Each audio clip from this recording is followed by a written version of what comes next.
Okay, beautiful. Hey everyone, welcome back to the podcast. I am feeling so excited right now. I'm with Dr. Bayo Akomolafe, and we're going to have a little chat. And we were talking about getting started with a little ritual um, that kind of came intuitively to me this morning after a season of just kind of digging into Bayo's work. So I'm just going to get started with that. The preliminary name for the ritual, what came to me is putting our ears to the ground, and maybe we can talk about some of the sources for this after we're done with the ritual. But the basic intention of it, friends, is to open to the spirit of the depths. So I'll just seed that and sink into this brief ritual, and there will be some words. So, friends, first, just maybe finding a stance in ourselves of comfort, maybe a slowness, and maybe just recognizing through our breath, like inhaling some of the urgency. I feel this urgency around me, and I'm going to actually inhale it and kind of feel this paradox of urgency. So, this invitation we have to slow down right now, kind of intertwined with this urgency that I just feel is very palpable, at least in my space right now. I'm just kind of inviting you to connect with your space.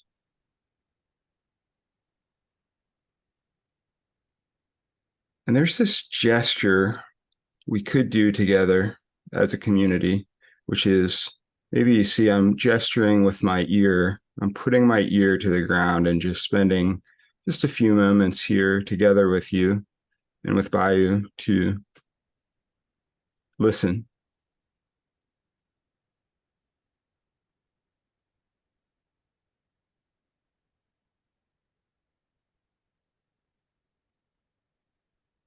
And in this quiet, maybe you can notice even as I'm talking, there is a space between my words. And you could allow your presence to illuminate that space.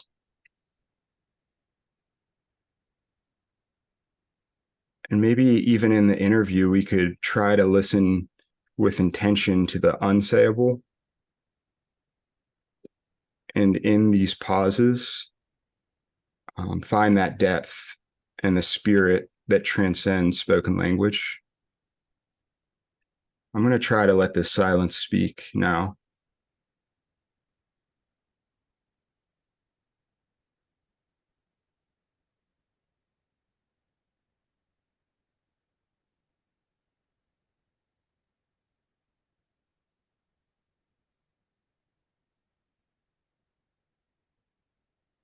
And friends, from this pause, I wonder if we could connect to our hearts.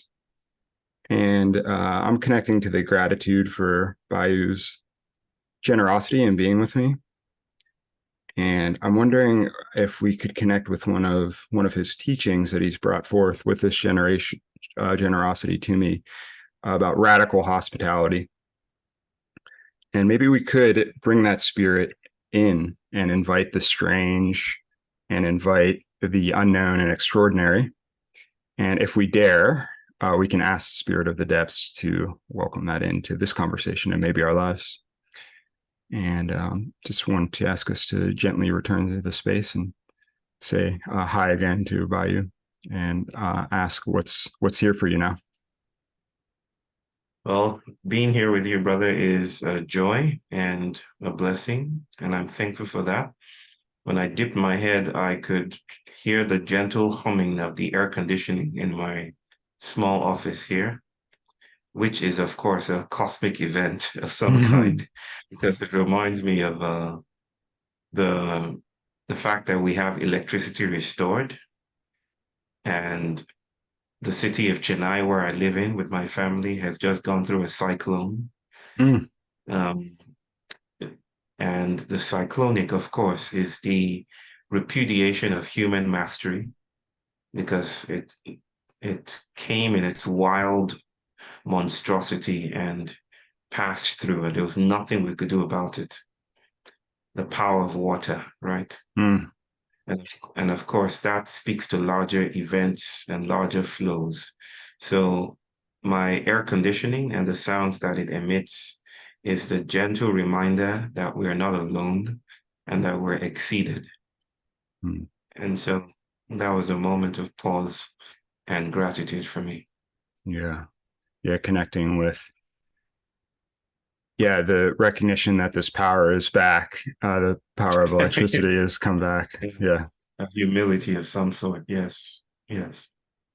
Yeah. This kind of recognition of the kind of beings that are with us and maybe are not always recognized. Like you're talking about the kind of force behind the cyclone, the kind of repudiation of uh, human mastery. Maybe could you tell me like a little bit of history about you? When did you start kind of connecting with this idea, and where did this come from for you? Well, in my well, this is a bit of some history, Yeah, and I like to roam wide and then return, good. if you don't mind. Please. But I think at some point in my life I was dedicated to the idea of an absolute truth, big teach, big T truth. And it was I tethered my thought and my public life around that idea. And that started to crumble Mm, a bit. I started to lean into the um, guided by a brother, Jorge Ferrer, um, who wrote about participatory spirituality. mm, That was a very, very huge event in my life.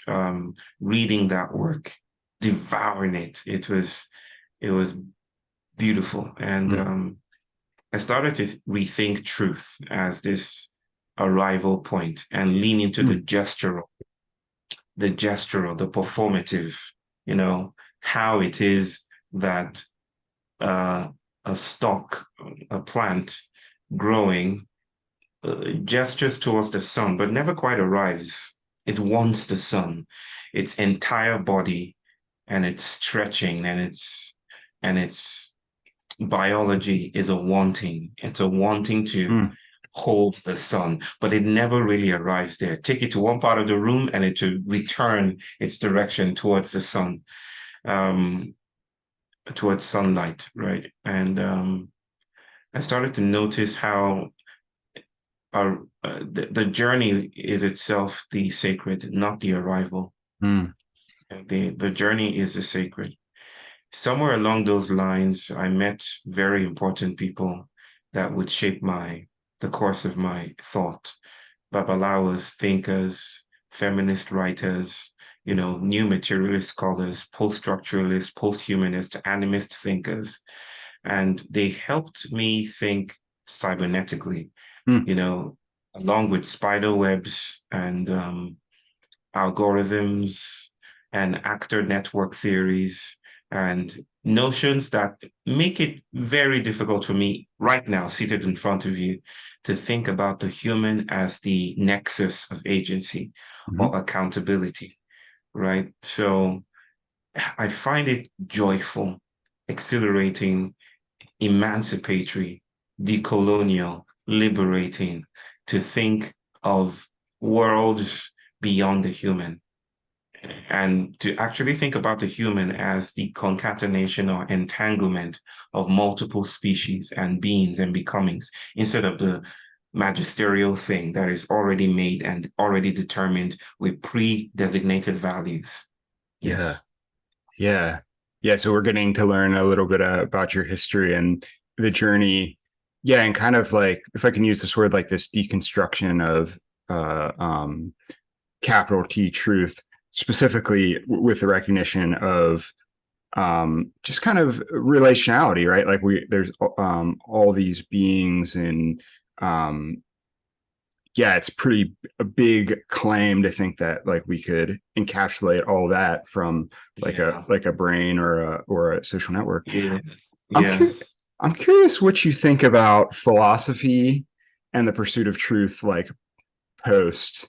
I know that's like a loaded word, but post that recognition, because I like find it kind of Promethean to speak about kind of the tradition I'm coming out of, like the Western tradition, like kind of Promethean to like recognize it and just be like, I'm going to try anyways. Like I've got this brain that hallucinates duality and hallucinates linear time, but I like want to do philosophy anyways. Like, what do you think about that as like a, like, do you think the prospect of philosophy is doomed, I guess, post the recognition that um yeah, we're relational beings, we're humans, there's a humility to it. Yeah, I guess like what's our epistemology, our animist epistemology? Right. I mean, a lot of analytical philosophy it is feels that way, right? It in its quest for for meaning and truth, and which is the reason why I feel drawn to the continental philosophers like Deleuze Mm-hmm, and Foucault mm-hmm, and Guattari and Deligny, that uh, all the people I've spoken about are pretty French. But they did something for me. And well, I will mention Henry Bergson, and I mm-hmm, would mention Walter Benjamin, and I would, you know, you know, uh, uh, Gregory Bateson comes to mind. You know, the the what they're trying to do is to bracket the human. What they tried to do in their work was to bracket the human and to say, hey, maybe we're way in over our heads. I think that's the American expression, mm-hmm, way in over our heads to imagine that there is a that we can resolve the world, we can encompass it. There's something preposterous and hubristic about thinking about philosophy in that way. Maybe the work of philosophy is not to arrive at a singular truth. Maybe that structure needs to be composted. The linearity of that dance needs to be composted. Maybe philosophy can do other things. Maybe it's about touching and being touched in return. mm, Maybe it's about the orgasmic encounter of meeting a plant or listening or tilting one's head to the side just a bit. Maybe we shouldn't be so, and this is the work of Tina Rock, who mm, teaches at the University of Dundee. And she just spoke to me just a while ago, just yesterday actually, about her theory of adequacy, right? That there's such a thing by as adequacy or adequate truth. Maybe mm, it's not about arriving at a, and she's a Whiteheadian. She's a Alfred North Whitehead mm-hmm, thinker, processual, relational mm-hmm, thinker. So, right. So maybe it's not about arriving at truth. Maybe I don't care about being correct. Maybe it's not right or wrong. You know, maybe I maybe I just want to touch you somewhere. mm. Maybe if my philosophy can touch you, can even make you annoyed, can move you in some way, Yeah. that's fine. Then that's fine. I'm fine with that, you know. So, um, this idea of philosophy as a train on tracks that lead to a final train stop, there's nothing final about finality. Finality is also a sort of production. And and I think philosophy can do more than Yeah. just arriving.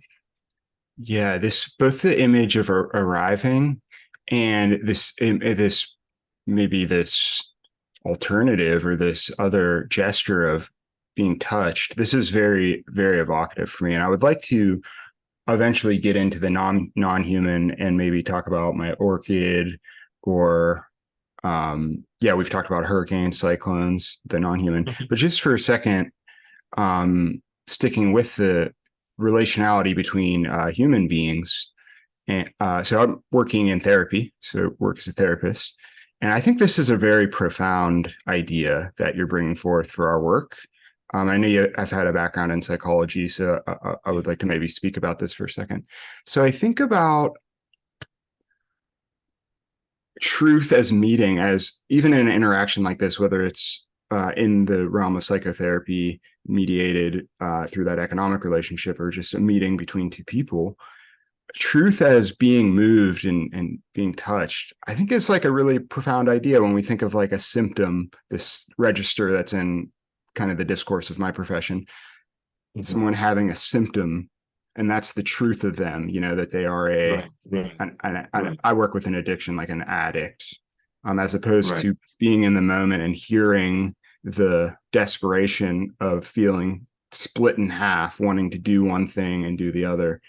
And to say that, I mean, to me, like the truth is in that palpable moment between us where I empathize with their dilemma, as opposed to how we're kind of studying it as a field, which is a collection of symptoms, which it needs to, for the naturalistic method to work, it needs to be done that way. But do we need to do it that way? Like, can we declare independence as a field? That's kind of like one of my slogans. Um, Mm, mm, I'm so mm. wondering if you can riff on some of my words with your work in psychology, how that kind of lands for you, or what you think. I like the humble metaphysics of touch, Mm-hmm. right? Um, the idea of the symptomatic as an evocation of encounter, or as a mark of territoriality, or as a sign or symbol or an invitation, just something, a scratch in the ground, or a line in the flesh, Mm-hmm. something that is tattooed on our skins. Thinking about truth that way feels very, very spacious as well. Because it releases us from the kind of work that we've committed a concept to do, over generations. That to arrive at truth is to arrive at a God's eye, point of view, is to arrive at the point, is to arrive at a singularity that explains everything preceding, right? That reductionism is doesn't feel doesn't feel desirable or even ethically challenging to me. It feels dismissive to me. So the idea of the bodies tumbled into other bodies, whether whether we think of the mark of their tumbling together Mm-hmm. or the whiff of their dancing together as symptoms, or Mm-hmm. as the orgasmic, or as the poetic. If that is how you want to semantically relate to truth, I'm in. That feels good. Yeah. Okay. Yeah. Thank you. Yeah. Yeah. I'm glad you're in. We can dance with that together. And another theme of your work has been the trickster and bringing that into consciousness. And I wanted to share a little anecdote with you about the trickster. I think Okay. it came into my life this morning as I was kind of thinking. I like to prepare. I get nervous, so my coping mechanism is preparation. And I was like, oh, the Emergence Network, some of your work, I should like read a little bit of that before Hmm. I get on. And the first thing I came across was the dung beetle. Yeah. And I realized that this was going to change the course of our talk because this really lit up for me. And the reason Mm, is I had a dream before we got on about eating plastic, right. and I was eating plastic and I couldn't digest it. And when I woke up, this was an evocative dream, and I was starting to the point of tears. Actually, I was getting very moved by the beings in our ecosystem that process waste. Mm, And I think this is a very underrated role, and it's a very crucial role, like the dung beetle, the buzzard, the fungus, and yes. oftentimes this is, I think, neglected. And I was thinking like the difficulty of that our planet is having digesting some of these products, and ourselves too, um, are as humans. And so I'm wondering, like, I only looked at it for 2 minutes, but like the dung beetle and like waste processing, I'm like wondering what relationship that has to your work and maybe the story of that program. Mm. Well, you would be surprised that I know. not very much about the dung beetle. The Okay. emergence network is, of course, larger than my person. It's but there was a time, this was last year, when Hmm. we decided to go underground I see. and re-examine what we want to do together and how we can frame this organization, which I founded with my wife and a few others. Um, and so the we called the phase, we invited others, friends, to think with us, to pray with us, to think, to envision with us and possibilities and impossibilities.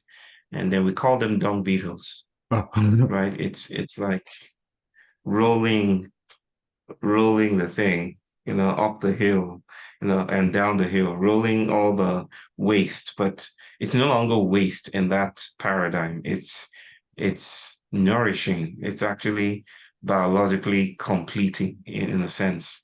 And yeah, it's there are many of these kind of programs that we've held over the years that honor the discardable Mm. or the or creatures like the vulture who feeds on, the carcass, the cadavers on the road. But the work of the vulture, as maligned as the vulture is in popular culture, is so intriguingly central to how ecologies keep alive, right? They're agents of death. They Yeah. peel away at the flesh of things, and their work is so vital. They're like midwives of the next, right? They are situated at the edges of things. They're not comely to look at, right? They're not, and they don't care about that. They're not supposed to be. They, one might say, and so there's something about that that just continually attracts us to the edge, because the work of the Emergence Network is post-activism, which is my concept for noticing how all we try to do to address our events, our crises, seem to be reinforcing those events and crises. Mm. So we need to go to the vultures. We need to go to the things at the edges. We need a different kind of pedagogy Mm. or para-pedagogy, in the words of my sister Erin Manning, to disrupt and disturb the the ways that we have been convened flesh-wise, the ways that we practice the world. All right. I'm not sure if this answers the question, but your question was something different, right? Uh, I kind of like you have some associative RAM. I don't know if there was a very pointed question, but I think you connected with Yes, yes. This is how. this is how I think you invoked the presence of the vulture and this idea of like the edge, Yes, which is yeah, very. I think I was asking about just waste processing and its relationship to your work, and it seems like you're elevating it. yes, And yes, you've used words like composting. Like, so we did an interesting thing where we took like a thing like activism or positivism, and we actually generated. positivism, Yeah, positivism. Oh, yeah, okay, okay. yeah. I The think the the the yeah, yeah. Go ahead, brother. I just yeah. wanted So to hear that I heard right. yeah, Positivism. Okay. yeah. I think we took that impulse for to um towards absolute truth, and we like composted it a bit and made it. Logical positivism. Yes, Yes, yes. yes. So yeah, very interesting practice. And I'm wondering, so we've got a lot of uh, American therapists in the audience and people teaching therapists, Okay. counselor educators. And one of the Yeah. things we're working on is advocacy. That's like the key word. And I'm very curious, like what a like to put into dialogue this kind of impulse towards advocacy and like your like really evocative notions and things you're bringing forth about post activism. So I'm wondering if you could kind of tell us about like how this idea like emerged from you. And the slogan is what if how we're responding to the problem is part of the problem, as I understand it. Yeah. So Yeah. like yeah, like what's kind of alive for you right now when it comes to post activism? It's the difficulty of situating the subject as an atomic entity of some kind, estranged from the environment, right? This was um, this was a concern of, you know, psychotherapists like Guattari, Hmm. right? Um, who, along with Deleuze, formulated what they called schizo analysis, right? Mm-hmm. And it was a way of reading the history of the psyche through politics and and um, and refusing to parse or to think apart um, the body and the mind and politics at large, right? It was a way of noticing that you cannot have a clinical alliance that hyper individualizes the client apart from matters at large. You have to read the world together. So the schizoanalysis, the history of desire, and desire is how the world comes to be. It's is the forces, the territorial flows, the fluid co-becomings that shape the world, right? Yeah. Um, and and by which we are shaped, right? It's not just something that we feel.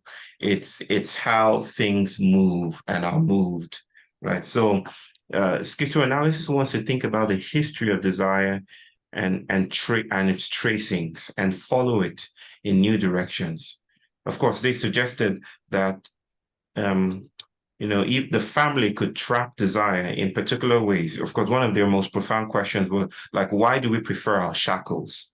Mm. Why, you might say, do why do people have this kind of sensuous attraction to a flag, right? What is patriotism here? Mm. Why is a man like Trump so um so sexy Mm.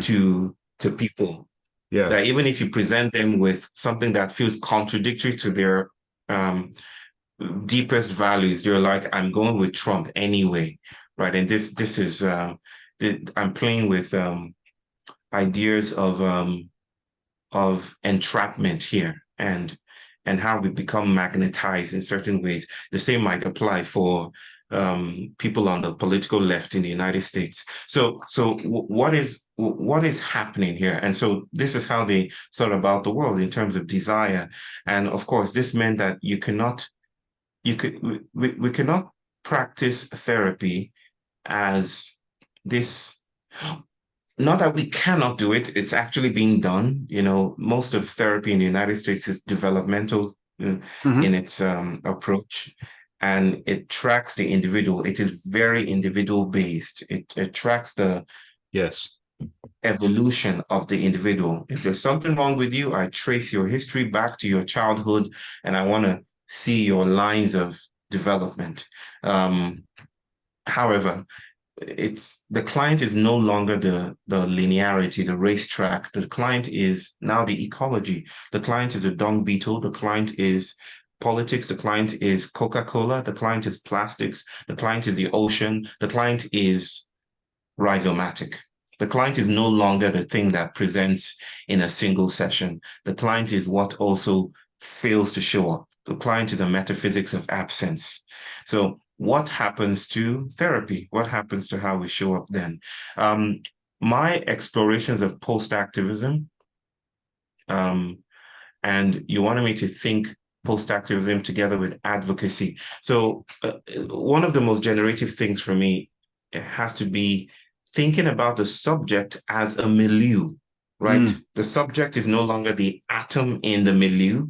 The subject is the milieu, is the roaming lines, the squiggly things, instead of just a point. There's no dot metaphysics here. There's no point metaphysics here. Instead, we have roaming lines, wandering lines as the subject, right? Which is Mm. monstrous to modernity because modernity wants to locate you in a final way. It wants to put you in a box. It wants to encapsulate you. It wants to archive you and it wants to put you in a way. I figured Brian out. Brian is a white man, Mm. right? and Brian will behave like a white man. Brian will behave like a category, right? Maybe small deviations here and there, but to categorize is the business of modernity, right? Advocacy is desired, right? We will need to pay our bills. We will need to live in a world that is unruly, unwieldy, and not pure at all. We will need to have that. But if our politics were limited to speaking for and not listening with, Mm, right? hmm hmm If it were limited to speaking for and not listening with, if we didn't have a politics of listening with, if we didn't have a politics of radical accompaniment, if we didn't have a politics of exploration, if our politics were limited to inclusion alone, if the thing to get rid of is only exclusion, then we might be reinforcing a baseline reality, brother, right? It's Yes. about how do we get people into the room? How do we give you rights? How do we give you your entitlements? But we often fail to notice the violence of inclusion, Mm, right? The violence of inclusion. So for instance, my wife, has been exploring exploratory activisms, mm, or exploratory um, uh, paradigms in terms of our autistic son, mm, right? It's no longer how do we help him, how do we recuperate him. It's about like Delini in post Second World War. How do we follow him, mm. right? How do we go along with him in his wandering lines, in exploring with him the world, blasting the sensorium that keeps us tethered to particular ways of being? How do we do that? And that feels gesturally alive and potent. So post activism for me is not post advocacy per Mhm, se. It's not post speaking truth to power. It's not post healing.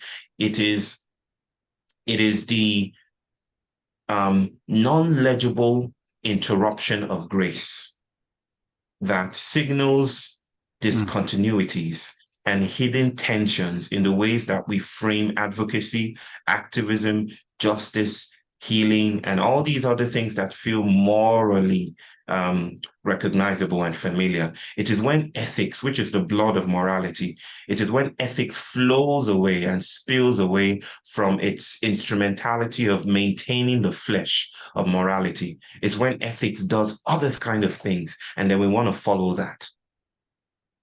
wow. Yeah. Yeah. Stunning. Beautiful. Yeah. I mean, I think a lot of lines to follow there, many different lines. I think one line I want to follow.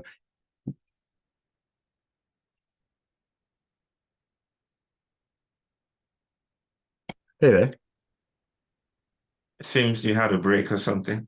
Oh, are we back? You feel, Yes, we're back. We're okay, back. good. Yeah, just the last response there on advocacy and post activism.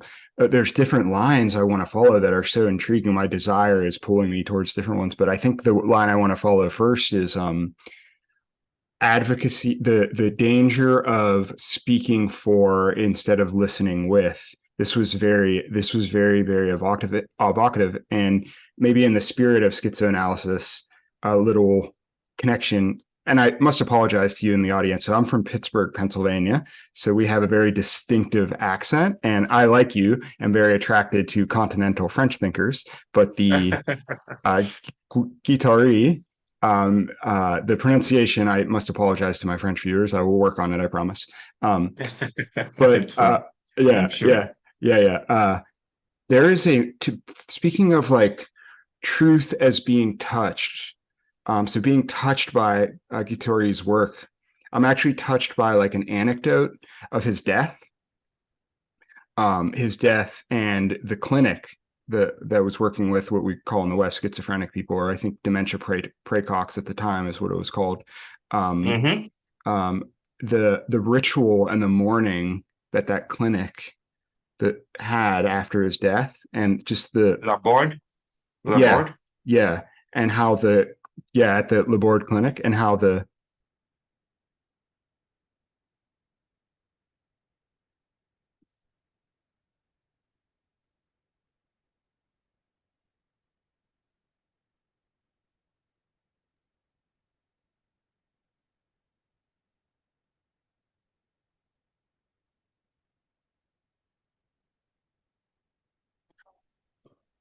So many glitches along the way, brother, but Yeah, we're here. we're back. Yeah, the glitch, which by the way, there's an excellent YouTube video on your channel called The Glitch that I really enjoyed watching.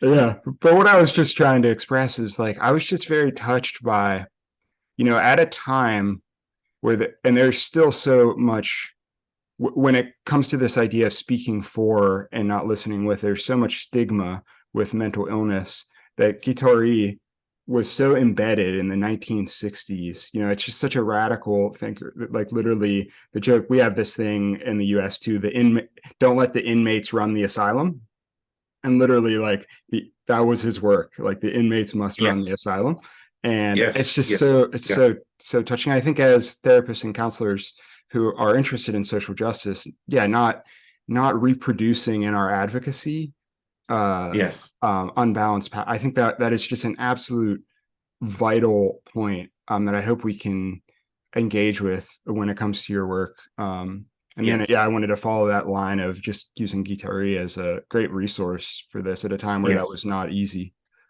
And Toscael before him, Mm, Toscael, and Jean-Henri. Um, these people, of course, were anti-institutional psychiatry, right? They wanted to blast open the the streams of fascism that seemed to flow from the Vichy regime of Nazi France, to all the way to the asylum, all the way to how autistic kids and schizophrenic people were incarcerated. They wanted to blast things open because they knew that politics was not apart from well-being.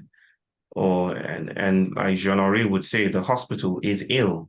When the mm. hospital is ill, Yes. then what do you do then? Yeah. Yeah, I was wondering if, yeah, I wanted to ask you about this point with the hospital is ill. We have some friends in Pittsburgh that are coming out of Brazil, and they are exploring this thing called community therapy, where the idea is that someone with an you with me, by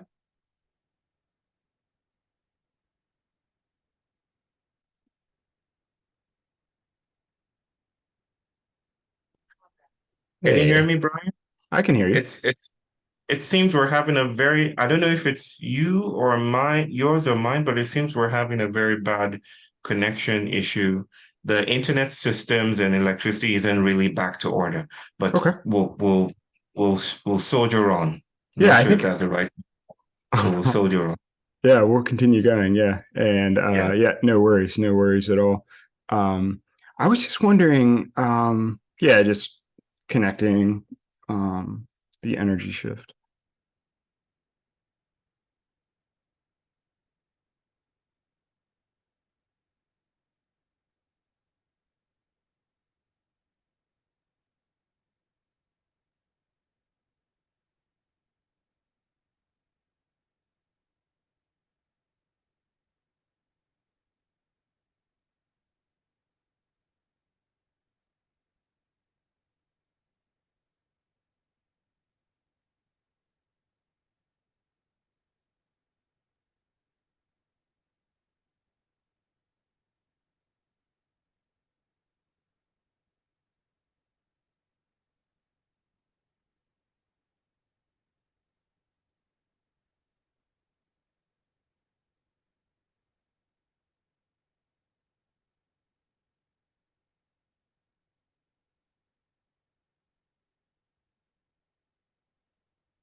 Hey, Switch switch to a different system. I hope this works this time. okay. It's no problem. Yeah. And one thing I tried that might, Hello? yeah, I don't know, we're breaking up a little bit.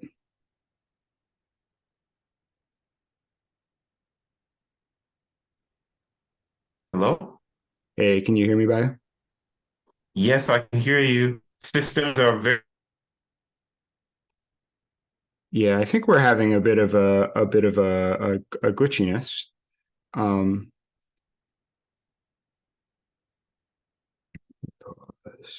so yeah, let's go for it, brother. Let's go for yeah. it. And you can put on the live stream again. Let's try. Let's try. If Okay, maybe, yeah. okay. Yeah, we're good to go. Yeah, yeah. Okay. And yeah, we were talking about, you made this comment. It was so interesting about the clinic You're being, not recording, brother? You're not recording? I'm recording. Oh, okay. Okay. Yeah, we're good. Thank you. I Thank you. can't see. Thank All you, right. my friend. Yeah, you made this like fascinating comment about the clinic being sick. Yes.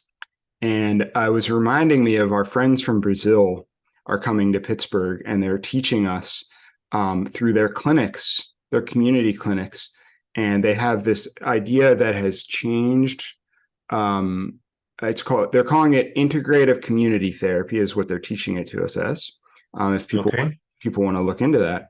And it is a teaching from Brazil that when you come in with a sickness or a trauma or a depression or an addiction, that the community is sick. The community is sick, and you are revealing the sickness to us. And it is our Yeah. role to heal this together. And Yes. I was wondering how that landed for you with some of your work, because it has really changed my perspective. It's helping me break out of some of my habits of individualizing Yes. people's sickness and difficulty, which is profoundly real in one sense, but Yes. in another sense, this perspective that it's our community's role to hold it. I mean, it feels pretty Yes. liberating to me. I'm curious if that Yes. rhymes with some of your work. It does. I mean, I studied with professors who were radical African psychologists who were hell bent on releasing psych what they thought of as African psychology from the strictures and the carcerality of Western orientation. Mm, So we have Peter Egbibo comes to mind now. He was an Igbo um, and thinker, and he wrote about harmony restoration therapy. mm, Harmony restoration therapy had to, it also notices along with this integration, integral communal therapy from Brazil that you speak about. Um, it notices that we are not our own, right? We are not by ourselves, that if we present with problems, then there's something wrong at different levels, at the level of the person who is presenting, but that cannot be read apart from the community, and that cannot be read apart from ecologies, and that cannot be read apart from the realm of gods and spirits and ancestors. So four things. mm. And this the working together, the harmonious working together of these four principles is what gives harmony, right? So you cannot be well all by yourself. You can't have a clean bill of health if your community is in disarray. You cannot have a clean bill of health if there's some element to ecology that doesn't. And you cannot have clean bill of health if there's wrangling amongst the gods, right? Yeah, So we are all connected in that way. So harmony restoration is about, it's more negotiation. It feels like what Babalawos do. I imagine them as lawyers, mm, right? They appeal, right? They appeal to the parliament of gods, right? Like, tell us what's happening there. Tell us what's happening there. And so what they prescribe might look nothing like, it might be totally inappropriate in a Western setting. It might look nothing like uh, what a Western trained therapist might prescribe. Maybe nothing like drugs or medication. They may say, bring a goat. yeah, And at 3 a.m., you must do this to the goat, or you must dip yeah, yourself in this water. Or an aunt died in 1852 and you haven't really paid homage. It is that yeah, our lives are not our own. Our lives are connected in this sweltering rhizomatic world of connections. And so we have to live vicariously through other lives, just as other lives are living our lives. And that is such Mm, a breathtaking, expansive notion of, livelihoods. yeah. It is breathtaking. Yeah. Okay. I want to make sure I get this. The four realms. So we've got the ancestral realm, the spiritual realm, and then what were the other two? I missed them. I think at the level of the individual, that the individual, is presenting with this.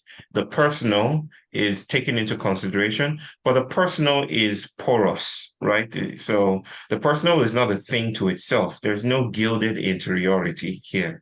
It is that the personal Mm, is already ecological, is already communal, is already ancestral and divine. yeah. Yeah. It's so interesting. Yeah. And this space, um, I find it very exciting. I think it is like breaking out of the like this idea of the gilded interiority. Yes, In a sense, it's scary as a Westerner, at least, because it's like there's this whole big world, and letting go of the potentiality of mastery is yeah, is scary, but it's also exciting, especially when I think of like my work in addiction, and it can be so hard because it's, working from a gilded interiority is not effective. And so like yes, a lot of when it comes to the genuine suffering that someone who feels yes, split apart has, yes, and so like when there is something like, hey, like let's try connecting with the spirit world, like this idea that I think there's also a huge ethical dimension, and as you said, ethics is the lifeblood of morality, and if our yes, ethics as a counseling profession is to to help, is yes, fundamentally our, then I think it's important for us, if there's a spirit world, um to look at yeah, it and recognize it. yeah. I Um mean, there's a couple of things I want to respond to here. One is that I think it's not even the case that we have to break out into this world. It's that mm, we are already in the stream of things. mm, People say, "Oh, I'm really I'm worried about letting go.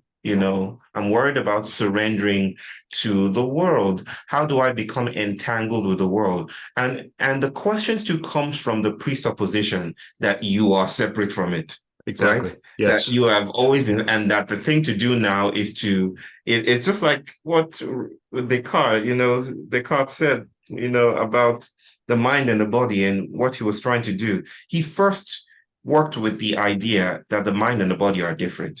Yeah. And then came his monumental task and heroic, adventure in trying to reconcile them again. Like, how do we put them back together again? But you see, the problem in the way was the presupposition that the mind is different from the body, right? Well, of course, he tried to put, the spirit touches the body at the pineal gland and all of that, but Yeah, sure. but but but it was always tenuous. It didn't. It was a tenuous link. It didn't quite do the work that I think he wanted it to do. So I think that what post-humanist insights, of course, offer us is that Brian has never been Brian. Brian is more a viral microbial community Yeah. than the idea of a ensouled Brian is. And even if we're to speak about souls, your soul is wide and troubling, is wild, wide and troubling. It is a large, like a fungal network. Your soul is like a fungal network. And this puts in new light the idea of addiction then, because it seems to me, and I don't know, you can correct me because I haven't looked into the DSM in some time, but there's always been a struggle to define addiction, right? Yes. Right. Like, how do we categorize it? What is addiction? I don't know that the new revisions have done that work. I haven't looked, like I said, but it seems to me that what we call addiction is how bodies build fidelities with troubling parts of the world, with the Yes. world. Mm. And not troubling parts of the world, but that the connections are are potentially troubling, right? Yes. It's how the other side of addiction um, in in traditional psychotherapy is normalcy, when you are in charge of your decisions, when you're in control of your destiny, and and you know you're the master of your own self. That's the ideal. But there's no one that's the master. We are all building fidelities all the time. Right now, you're in a fidelitous relationship with that chair you're sitting on. Yes. Love it.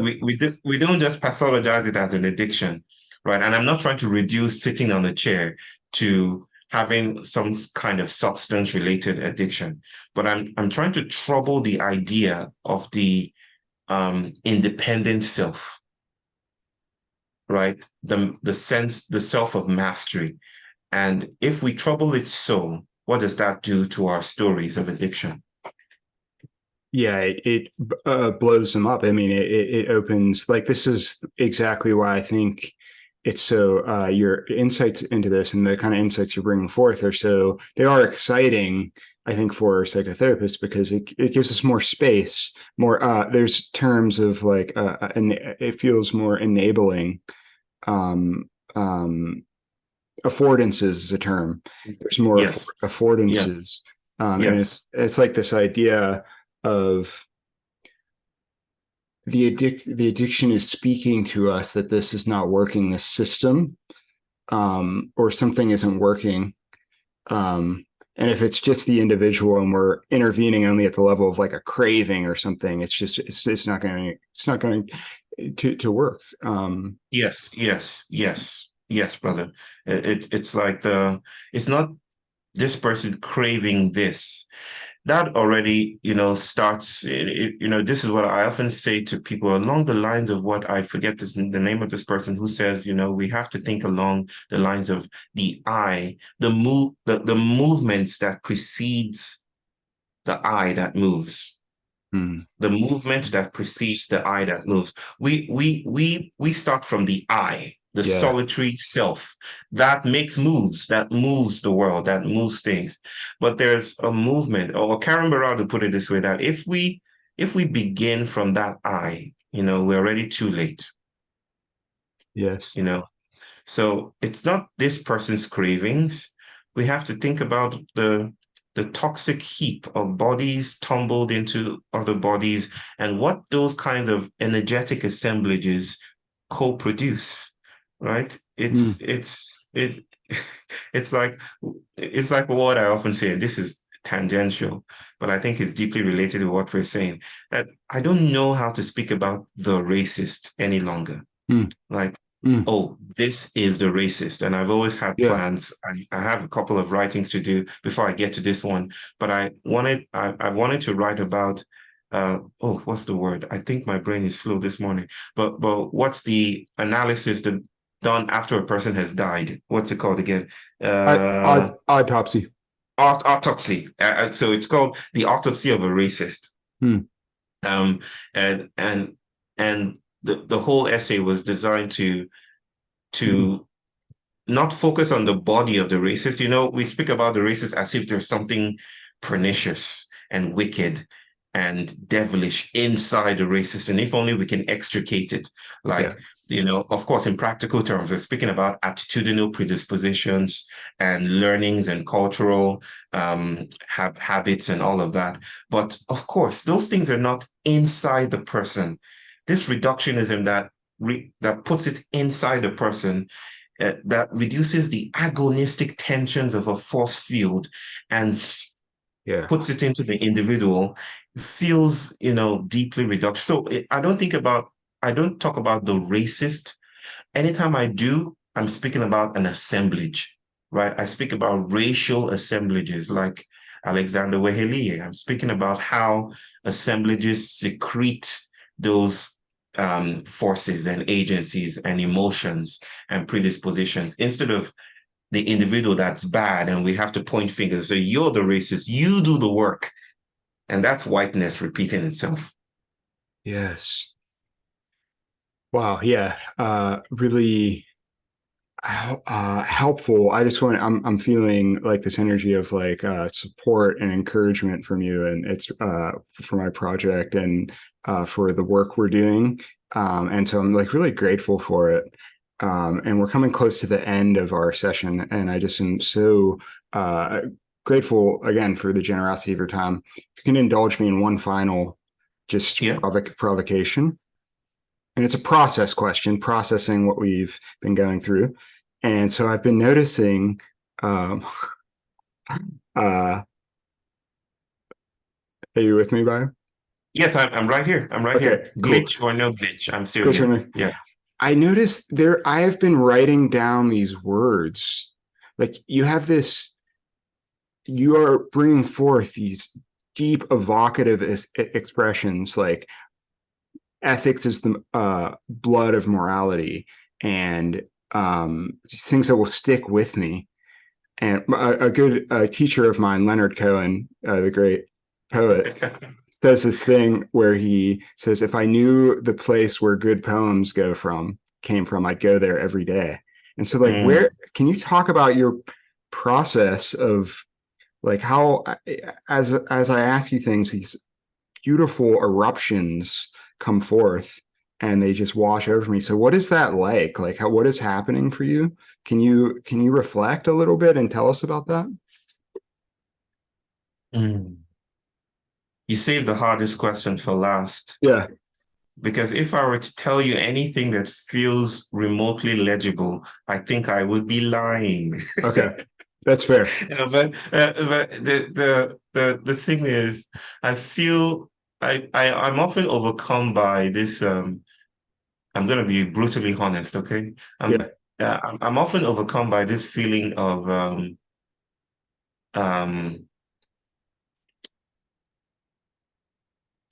inauthenticity. You know, maybe that's not even the word, but it's close to what I'm grappling for, gesturing towards. I often sense that I'm stealing something that I haven't earned, if you know what I sense that it doesn't abide all the time, but it's a whiff of a sense of a feeling that is traveling, and that doesn't stay long. But I sense it that that I'm. Imagine we were up for Mr. Universe. We're in a pageant of some kind, and we're walking down the aisle.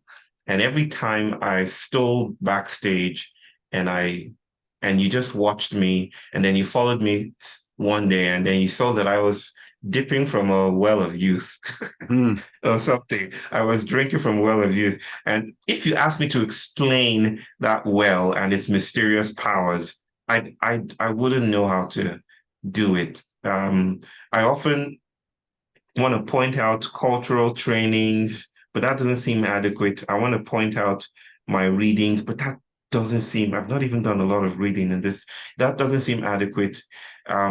So I usually just chalk it down to the times and say maybe a particular arrangement of bodies and yearnings and desires have led to my voice, if I can say it's my voice, it's not my voice too. But voice, this particular voicing of things, um, to be evocative or to be generative for people. It might not be so in a different arrangement. mm, And that's as close as I can come because, brother, I don't know how to think of it as my gift. Like, oh, mhm, I've been gifted. Because I'm very, very shy about and, you know, very, very reticent about the mm. idea of, oh, I'm sourcing it from a source. Uh-huh. I don't like anything that smacks of the guru Okay. or mastery. I feel I'm a student and I'm just wandering about poetically. Maybe it's that I know how to roam and my roaming is just what you're feeling. Yeah. Yeah. Yeah. To roam and to wander. These are definitely aspirations that I'll take forward. And thank you for spending some time roaming with us. Yes. And Yes. I did live one more thing, and I wish I would have done it earlier. Yeah. How can we help you?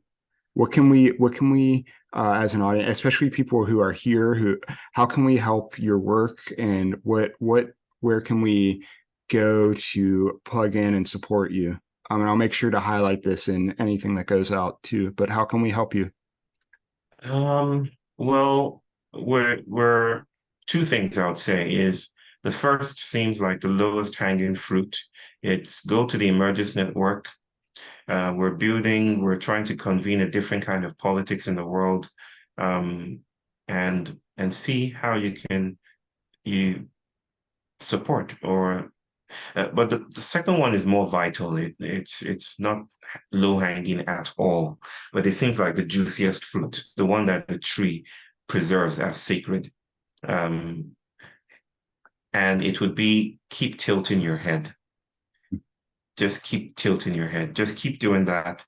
Keep listening with, keep traveling with. This conversation was riddled with breaks, so many breaks.